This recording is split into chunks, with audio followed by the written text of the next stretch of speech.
അതായത് അതിസങ്കീർണമായിട്ടുള്ളൊരു വിഷയമാണ് മനുഷ്യനും വന്യജീവികളും തമ്മിലുള്ള ഒരു തരത്തിലുള്ള ഇൻട്രാക്ഷൻസ്, നെഗറ്റീവ് ഇൻട്രാക്ഷൻ എന്നുള്ളത്.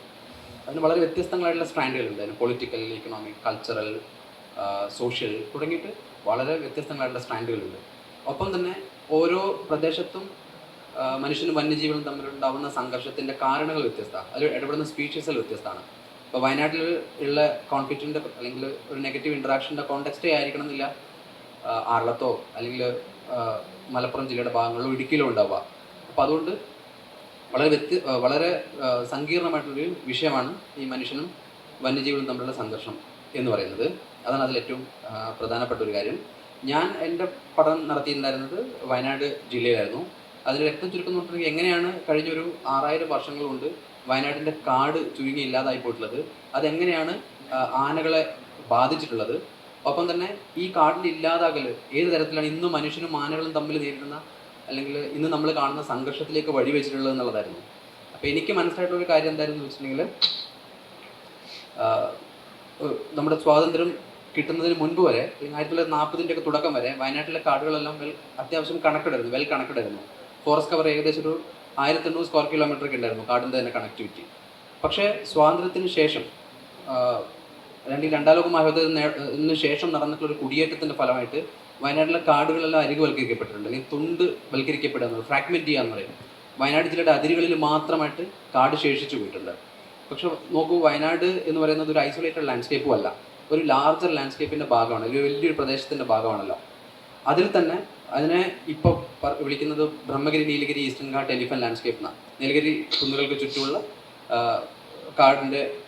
കാടുകളാണിത്. അപ്പോൾ അതിൽ തന്നെ വളരെ യുണീക്കായിട്ടുള്ള ഒരു പ്രദേശമാണ് വയനാട് പീഠഭൂമി എന്ന് പറയുന്ന സ്ഥലം. വയനാട് ജില്ല ഉൾപ്പെടുന്ന, അത് വയനാട് കേരളത്തിൽ മാത്രം നിൽക്കുന്നതല്ല, അത് വടക്കോട്ട് കൊടക് ജില്ലയിലേക്കും തെക്കോട്ട് ഗൂഡല്ലൂരിലേക്കൊക്കെ നീണ്ടു കിടക്കുന്ന വളരെ യുണീക്കായിട്ടുള്ളൊരു സ്ഥലമാണ്. ഇപ്പോൾ നമ്മളൊരു കുന്നിൻ്റെ മുകളിൽ കയറിയിട്ട് വയനാട്ടിൽ നിന്ന് കാണുകയാണെങ്കിൽ നമ്മൾ കാണാം ചെറിയ കുറേ കുന്നുകളും അതിനിടയിൽ താഴ്വാരത്ത് കുറേ ചതുപ്പുകളും വളഞ്ഞു വളഞ്ഞൊഴുകുന്ന കുറേ അരുവികളും ഒക്കെ ആയിട്ട് അങ്ങനെ കിടക്കുന്ന ഒരു വളരെ യുണീക്കായിട്ടുള്ളൊരു സ്ഥലമാണ്. ആനകളെ സംബന്ധിച്ച് ഇത് വളരെ പ്രധാനപ്പെട്ടതാണ്. ഇപ്പോൾ തെക്കേ ഇന്ത്യയിൽ ഇപ്പോൾ അതിന് കിഴക്കോട്ടുള്ള കാടുകളെല്ലാം വളരെ വരണ്ട കാടുകൾ, അല്ലെങ്കിൽ കിഴക്കോട്ട് പോകുന്തോറും വരൾച്ച കൂടി വരുന്ന സ്വഭാവമാണ് കാടിനുള്ളത്. അപ്പോൾ സ്വാഭാവികമായിട്ടും വേനൽക്കാലങ്ങളിൽ ആനകളെ സംബന്ധിച്ച് വന്നെത്തി നിൽക്കുന്ന വളരെ പ്രധാനപ്പെട്ട ഒരു സ്ഥലമായിരിക്കുമല്ലോ വയനാട് പീഠഭൂമി. ഇത് അറിയാതെ ആയിരിക്കാം, ആളുകൾക്ക് ഇതറിയില്ലല്ലോ, മുൻപ് ആനകൾ നിരന്തരമായി വന്നെത്തിയിരുന്ന ഒരു പ്രദേശമായിരുന്നു ഇത് എന്നുള്ളത് അറിഞ്ഞുകൊണ്ടായിരിക്കണം എന്നില്ല കുടിയേറ്റം നടന്നിട്ടുള്ളത്. പക്ഷെ നോക്കൂ, 1901 വയനാട്ടിലുള്ള ഹ്യൂമൻ പോപ്പുലേഷൻ എന്ന് പറയുന്നത് വെറും 75,000 ആയിരുന്നു. പക്ഷെ 2011 കണക്ക് പ്രകാരം, സെൻസസ് പ്രകാരം അത് 8 ലക്ഷത്തിലും കൂടുതലായിട്ടുണ്ട്. ഇപ്പോൾ ഒരു 12 ലക്ഷമോ 13 ലക്ഷമോ ആയി മാറിയിട്ടുണ്ട്. പക്ഷെ ഇതൊക്കെ സംഭവിക്കുന്ന സമയത്തും കോൺഫ്ലിക്റ്റ് എന്നുള്ളത് വയനാട്ടിൻ്റെ ലാൻഡ്സ്കേപ്പിൻ്റെ ഭാഗമായിരുന്നില്ല. എന്താണെന്ന് വെച്ചിട്ടുണ്ടെങ്കിൽ കുടിയേറി വന്നിട്ടുള്ള ആളുകൾ വല്ലാത്ത രീതിയിൽ വന്യജീവികളെ വേട്ടയാടിയിട്ടുണ്ടായിരുന്നു. അപ്പോൾ അവിടെയുള്ള കൊമ്പനാനകളെ മുഴുവൻ കൊന്നു തീർക്കുകയോ അല്ലെങ്കിൽ മറ്റു ജീവികളൊക്കെ വല്ലാത്ത രീതിയിൽ വേട്ടയാടിയിട്ട് വന്യജീവികളെ ഉണ്ടായിരുന്നില്ല. മനുഷ്യന് വലിയ പേടിയായിരുന്നു. ഒപ്പം തന്നെ അവിടെ കടന്നു വന്നിട്ടുള്ള ആളുകൾ കാടിനരികിൽ ഉള്ള സ്ഥലങ്ങളിലെല്ലാം ഇപ്പോൾ പ്ലാവോ മാവോ അല്ലെങ്കിൽ മറ്റു തരത്തിലുള്ള ക്യാഷ് ക്രോപ്പുകൾ, ഇപ്പോൾ തെങ്ങ്, കമുക് പോലുള്ള ക്യാഷ് ക്രോപ്പുകൾ നട്ടു വളർത്തി കാടിന് അരികിൽ. പക്ഷെ പിന്നീട് ആ ലാൻഡ്സ്കേപ്പ് ഒരു കൺസർവേഷൻ ലാൻഡ്സ്കേപ്പായിട്ട് മാറുക. ഒരു 1972 ശേഷം, വൈൽഡ് ലൈഫ് പ്രൊട്ടക്ഷൻ ആക്ടിന് ശേഷം വന്യജീവികളുടെ എണ്ണത്തിൽ ചെറുതായിട്ടുള്ള വ്യത്യാസം വരുന്നത് എന്താണെന്ന് വെച്ചിട്ടുണ്ടെങ്കിൽ പ്രൊട്ടക്ഷൻ കൊടുത്തു എന്നുള്ളതുകൊണ്ട്. അത് വയനാട്ടിൽ മാത്രമല്ല, അതിനോട് ചേർന്ന് നടക്കുന്ന കർണാടകത്തിലെയോ തമിഴ്നാട്ടിലൊക്കെ കാടുകളിൽ ഇത് സംഭവിച്ചു. അപ്പം മനുഷ്യർക്ക് അവരുടെ നാട്ടിലിറങ്ങുന്ന വന്യജീവികളെ നിയന്ത്രിക്കാൻ പറ്റാത്തൊരു ഒരു അവസ്ഥ ഉണ്ടാവുന്നു. പിന്നീട് ഒരു 15-20 വർഷങ്ങൾക്കിടയിൽ ആളുകളോട് സംസാരിക്കാൻ മനസ്സിലായിട്ടുള്ളത്, ഒരു 15-20 വർഷങ്ങൾക്കിടയിൽ വന്യജീവികൾ പുറത്തു വരികയും അതിലുള്ള കോൺഫ്ലിക്റ്റും ഉണ്ടാവുന്നുണ്ട് എന്നുള്ളതൊരു വസ്തുതയാണ്. അത് പക്ഷേ ഇതൊക്കെ പറയുമ്പോഴും മാധ്യമങ്ങൾ നമ്മൾ കാണാറുള്ള പോലെ അല്ലെങ്കിൽ സോഷ്യൽ മീഡിയ പറയുന്നത് പോലെ കർഷകർ വയനാട്ടിൽ നേരിടുന്ന ഏറ്റവും വലിയ പ്രശ്നം മനുഷ്യനും വന്യജീവികളും തമ്മിലുള്ള പ്രശ്നമാണെന്ന് വരുത്തി തീർക്കലായിട്ട് എനിക്ക് തോന്നിയിട്ടുണ്ട്. എന്ന് വെച്ചിട്ടുണ്ടെങ്കിൽ കർഷകർ റെപ്രസെൻ്റ് ചെയ്ത് പലപ്പോഴും സംസാരിക്കുന്നത് യഥാർത്ഥത്തിൽ കർഷകരാവണമെന്നില്ല. കർഷകരിൽ തന്നെ വളരെ ഡിഫറൻ്റ് ആയിട്ടുള്ള പെർസെപ്ഷനുള്ള ആളുകളുണ്ട്. ഇപ്പോൾ ഞാൻ എൻ്റെ പഠനത്തിൻ്റെ ഭാഗമായിട്ടൊരു 260ഓളം കർഷകരോട് കാടിനരികിൽ കൃഷി ചെയ്യുന്നവരോട് സംസാരിച്ചപ്പോൾ പലരും വളരെ വ്യത്യസ്തമായിട്ടുള്ള അഭിപ്രായങ്ങൾ പറയുന്ന ആളുകളുണ്ട്. ഒരേ കൃഷി ചെയ്യുന്ന വളരെ ഡിഫറെൻറ്റ് കമ്മ്യൂണിറ്റിപ്പെട്ടുള്ള ആളുകൾ പറയുന്നത്, ഒരാൾ പറയുന്നു ആന ഇറങ്ങുന്ന സമയത്ത് വെടിവെച്ച് കൊല്ലൂ എന്ന് പറയുന്ന ഒരാളുണ്ട്. മറ്റൊരാൾ പറയുന്നത് ആന ഇറങ്ങി കൃഷി നശിപ്പിച്ചതിൽ എനിക്ക് വിഷമമുണ്ട്, പക്ഷേ ആനകളെ കൊല്ലേണ്ടതില്ല, അതും ഇവിടെ നിലനിൽക്കേണ്ട ജീവിയാണെന്ന് വിശ്വസിക്കുന്ന ആളുകളുണ്ട് നമുക്കിടയിൽ. അപ്പം ഞാൻ പറയുന്നത് കർഷകർ എന്ന് പറഞ്ഞ് നമ്മൾ കേൾക്കുമ്പോൾ എല്ലാ ആളുകളെയും എല്ലാ കർഷകരെയും കേൾക്കേണ്ടതെന്നുള്ളത് പ്രധാനപ്പെട്ട ഒരു കാര്യം.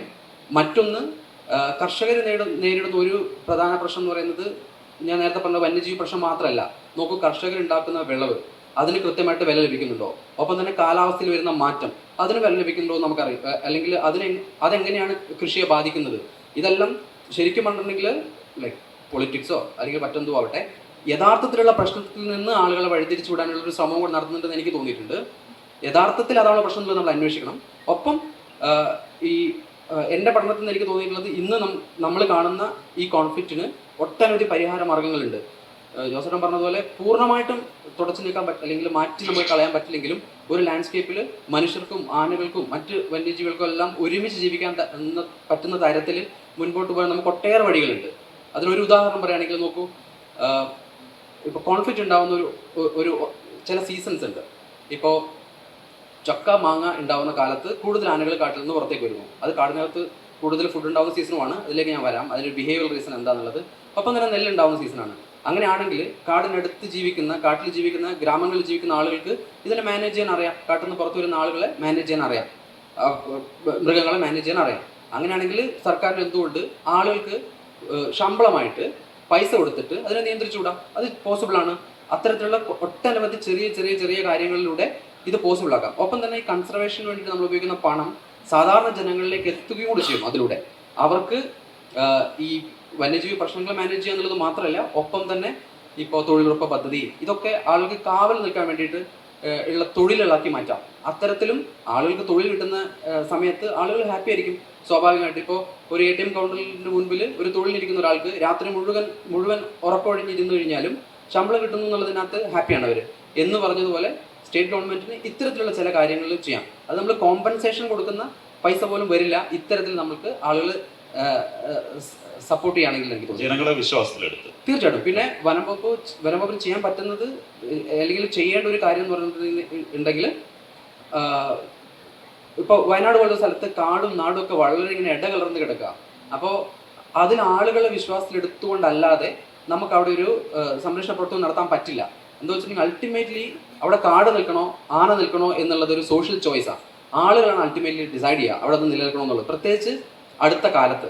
അപ്പോൾ എനിക്ക് തോന്നുന്നു ആളുകളെ വിശ്വാസത്തിലെടുത്ത് അവരെ ചേർത്ത് നിർത്തിയിട്ട് കാടിൻ്റെ ആരോഗ്യത്തെ തിരിച്ചു കൊണ്ടുവരാനും ഈ വനസംരക്ഷണ പ്രവർത്തനങ്ങളിലൂടെ അവർ ബെനിഫിഷ്യറീസ് ആവുന്ന തരത്തിൽ നമ്മൾ ഇടപെടേണ്ടതുണ്ട്. ഒപ്പം തന്നെ ഒരു കാര്യം കൂടെ കൂട്ടിച്ചേർക്കട്ടെ.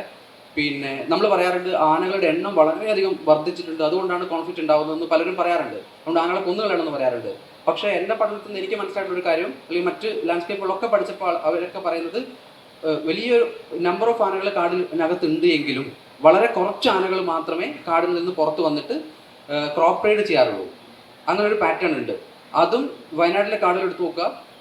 വയനാട്ടിലെ കാടുകളിലേക്ക് കൂടുതൽ ആനകൾ വന്നെത്തുന്നത് വേനൽക്കാലങ്ങളിലാണ്. എന്താ വെച്ചിട്ടുണ്ടെങ്കിൽ മറ്റ് അതിൻ്റെ കിഴക്കുള്ള കാടുകൾ, തമിഴ്നാട്ടിലെയോ കർണാടകത്തിലെയോ കാടുകൾ കുറച്ചുകൂടി ഡ്രയർ ആവും, ആനകളെ ക്യാരി കപ്പാസിറ്റി കുറയും. അപ്പോൾ സ്വാഭാവികമായിട്ടും വയനാടിൻ്റെ കാടുകളിലേക്ക് ആനകൾ വന്നെത്തുമ്പോൾ ആനകളുടെ എണ്ണം കൂടുമല്ലോ. പക്ഷെ ആ സീസണുകളിലല്ല വയനാട്ടിൽ ആനകൾ നാട്ടുമ്പുറത്ത് ഇറങ്ങിയിട്ടുള്ള കോൺഫ്ലിക്റ്റ് ഉണ്ടാവുന്നത്. അപ്പോൾ അതിൻ്റെ റീസൺ മറ്റൊന്നാണ്. അപ്പോൾ നമ്മൾ എന്താണ് യഥാർത്ഥത്തിൽ അവിടെ നടക്കുന്നത് എന്നുള്ളത് മനസ്സിലാക്കാതെ ആനകളുടെ എണ്ണം കൂടുന്നു, അതുകൊണ്ട് ശല്യം കൂടുന്നു, അതുകൊണ്ട് ആനകളെ വെടിവെച്ച് കൊല്ലണം എന്ന് പറയുന്ന ആശയം തീർത്തും തെറ്റാണ്. നമ്മൾ വേറൊരു തരത്തിൽ ആളുകളെ ഈ വിഷയത്തെക്കുറിച്ച് ധാരണയില്ലാത്ത ആളുകളെ തെറ്റിദ്ധരിപ്പിക്കുകയും അതിൻ്റെ അകത്ത് മുതലെടുപ്പ് നടക്കുകയും ചെയ്യുന്ന ഒരു പ്രവണതയുണ്ട്. അത് നമ്മൾ മനസ്സിലാക്കി ഇടപെടേണ്ടതുണ്ട്.